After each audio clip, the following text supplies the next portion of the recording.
다음엔 자연 4분과 이명식 회원님께서 유전자 교정 그리고 이 정밀 의학 분야에 대해서 발표를 하시겠습니다. 이명식 회원님 부탁합니다. 네, 안녕하십니까. 저 자연사 이명식입니다. 제가 감기에 걸려서 좀 대단히 죄송합니다. 네. 오늘 유전자 가위 이거 김진수 교수님이 한 걸 제가 대신 발표를 하는데, 요새 유전자 가위로 뭐 에이즈도 치료하고 그러니까 아마 감기도 아마 치료할 날이 올지도 모르겠습니다.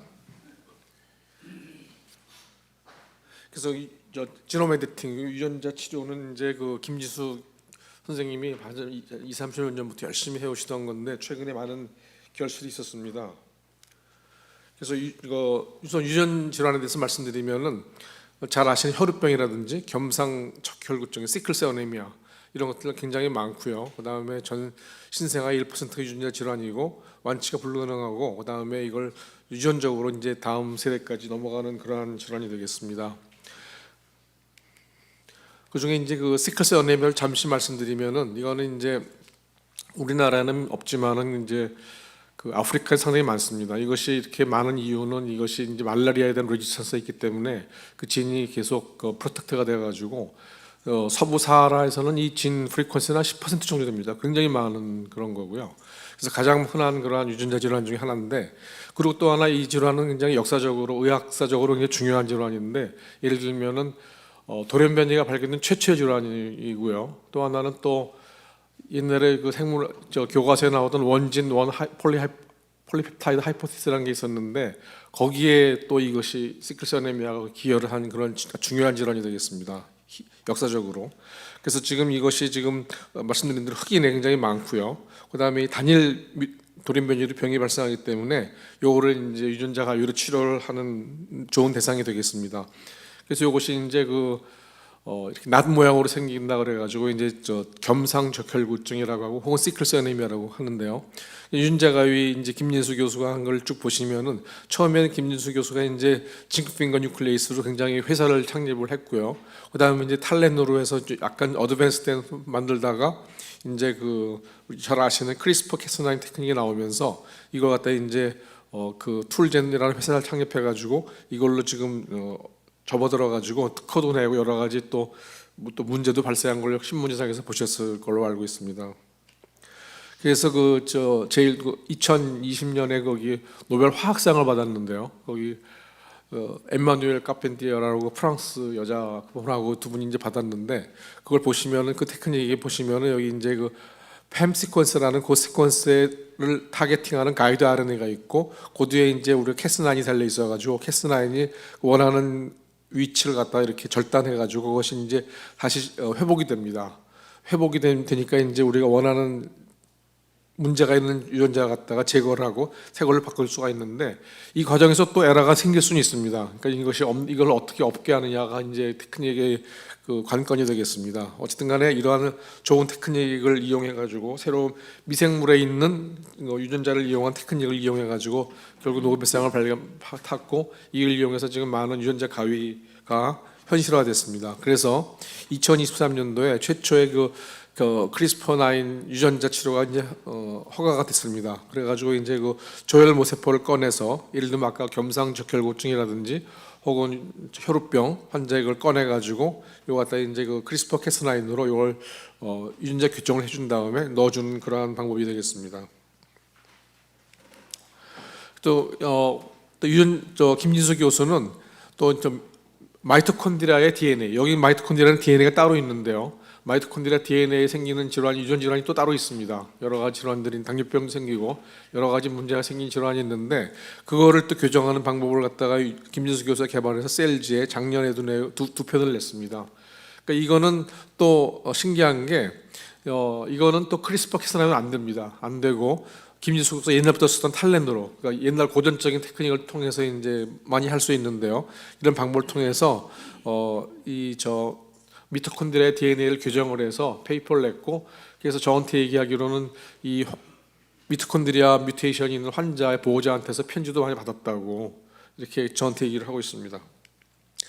그래서 지금 지놈 에디팅 혹은 진 서저리를 보시면은 지금 말씀드린 유전자 가위를 이용해 가지고 세포의 유전자가 갖다가 이제 절단하고 절단된 DNA가 정상적인 걸로 이제 치환되게 된 그런 방법이 되겠고요. 유전 질환, 암, 감염성 질환, 이런 에이즈라든지 이런 것들 갖다 이제 질환을 앞으로 치료할 수 있고요. 의학 말고도 여러 가지 농작물이라든지 혹은 여러 가지 환경이라든지 이런 데서도 앞으로도 굉장히 많이 이용될 거로 생각하고 있습니다. 그래서 김진수 교수는 이제 그 툴젠이라는 회사가 있었고 그 후에 이제 다른 회사도 몇 개 해가지고 그거는 이제 그막 미토콘드리아 DNA라든지 혹은 식물 이런 걸 하는 회사를 엣진 여러 가지 회사를 두어 개 더 만들었더라고요. 그래서 지금 거기에 김진수 교수가 계속 지금 굉장히 애를 쓰고 있습니다. 그다음 또한 제가 말씀드린 또 하나 토픽은 이제 맞춤의학인데요. 이것은 이제 성균관의대 박우강 교수가 이제 정리를 해줬고요. 그걸 제가 대신 발표를 하겠습니다. 그래서 이제 그 아까 그 쌩어가 이제 DNA 시퀀싱을 개발하고 그래서 노벨상도 받고요. 그 다음에 이제 그 후에 이제 분석 기술이 점점점 발전을 하다가 최근에 NGS가 나오면서 갑자기 그냥 테크닉이 갑자기 좋아져가지고 그 다음부터 그냥 폭발적으로 지금 이게 지금 DNA 그 분석 기술이 늘어나면서 이것이 지금 이렇게 기능 분석을 떠나서 임상 적용, 최근엔 정보 활용해서 이제 바이오 헬스까지 그렇게 아주 불과 십몇 년 사이 이렇게 큰 변혁을 일으키게 됐습니다. 그래서 지금 아시겠지만 이런 웬만한 빅5는 물론이고 이런 빅5 말고 다른 병원에 그 조그만 병원 아니죠 중소병원에만 가도 이 NGS, 넥스트 제너 시퀀싱이라든지 혹은 이런 암 유전자 패키지 검사들을 다 하고 있습니다. 하고 있고 비용도 지금 굉장히 싸져가지고 한 200만 원 정도 되고요. NGS 같은 게. 그래서 근데 그 중에 또 보험이 되는 경우가 있습니다. 보험이 되는 경우 이제 암이라든지 유전자 질환 이런 경우는 또 그 중에 한 반밖에 안 돼서 100만 원 이하로 지금 검사를 여러 가지 병원에서도 해주고 있고 그다음에 또 회사에서 의뢰할 수 있고 지금 그런 상태가 됐습니다. 그래서 요거 이제 지금 말씀드린 대로 지금 휴먼 지놈 프로젝트가 90년대 시작이 돼가지고 그 아까 짐 왓슨이 최초로 이제 시퀀싱이 지놈 시퀀싱이 된 인물이 됐고요. 그 다음에 점점점 해가지고 지금은 수만 명 이상 지금 홀진 시퀀싱이 돼가지고 의학적 이용은 물론이고 그거 넘어서 바이오 헬스 그냥 헬스에 대한 그런 컨트리뷰션도 하게 됐습니다. 그래서 지금 말씀드린 대로 여러 가지 회사도 굉장히 많이 나왔고요. 그래가지고 외국에도 일루미나라든지 여러 가지 회사가 많이 나왔고 우리나라에도 굉장히 많은 회사가 있어가지고 이 박웅영 교수는 제니너스인가 그런 회사를 창립해가지고 그 회사가 지금 굉장히 인기가 많은 상장도 하고요. 그런 지금 상태입니다. 그다음에 이게 유전자 빅데이터, 이게 데이터가 엄청나게 많이 쌓이기 때문에 이거를 지금 시퀀싱이 문제가 아니라 그걸 분석하는 게 이제 버틀넥이 됐습니다. 그래서 그걸 어떻게 바이오인포메틱을 통해서 분석을 잘하느냐 이거에 따라서 이제 그 인포메이션을 잘 알고 못하고를 갖다 결정이 됐는데 영국 같은 경우 이제 그 빅데이터를 갖다가 전국에 걸쳐서 이 코비드 때 이제 컬렉트 주로 했다고 그러는데요.